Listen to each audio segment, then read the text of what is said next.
Welcome back to the Crochet Karate. As my friends at yourinspirations.com, I'm your host Mikey. Today's the crunch stitch, very similar to the griddle stitch or the crumpled griddle stitch in the way that it appears, but it has a lot of more interesting features. This pattern would be really good for thicker yarn to be able to really move quite quickly on it, and you can see it has really nice ridges, so you can actually run your fingers over it, and it's a really beautiful idea.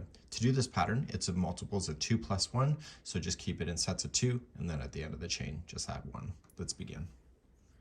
So we're going to begin, and you're going to chain in multiples of 2 and then add 1 at the end. So just go 1, 2, 1, 2, 1, 2, 1, 2, 1, 2. And when you're happy with the width of it, just add 1 more and you'll have the nice balance point. And we're going to start row number 1 next.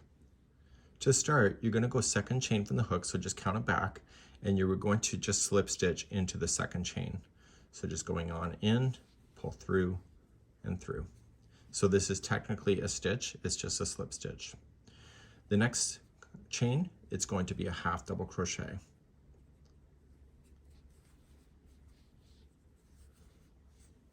Okay, the next chain is going to be a slip stitch. The next one is a half double crochet, and you're going to keep alternating between the 2 stitches all the way to the other side. Your last stitch, if your counts are right, should be a half double crochet. So continue to slip stitch in one, half double crochet in the next, and so on all the way down your chain. I'll see you at the end of the chain in just a moment.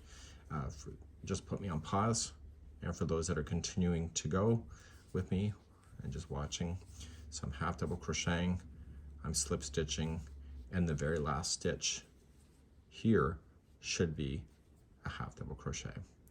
So the first stitch that we started on the other side was a slip stitch, and this side when we finish will always be a half double crochet.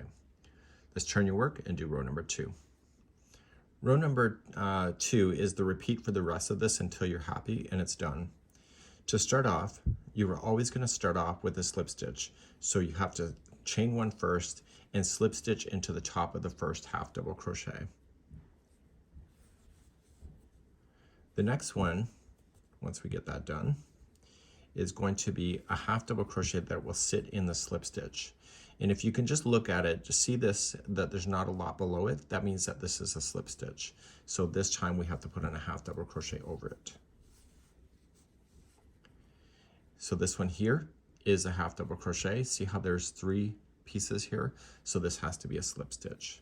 If you can identify it, it's a lot easier, but you can say it to yourself too. So the next one's a half, and the next one is a slip stitch. The next one is a half,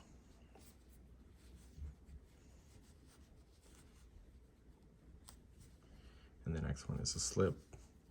And you keep doing that all the way down the row. Now it does take a while to grow this out, so would you want to do a king size blanket?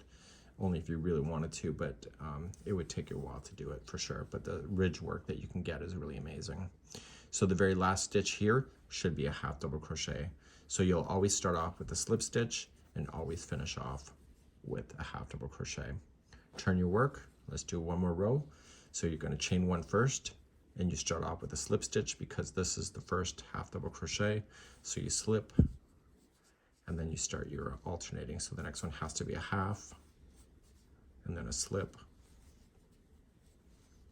okay, a half, and a slip, and you keep doing that all the way across until you're happy.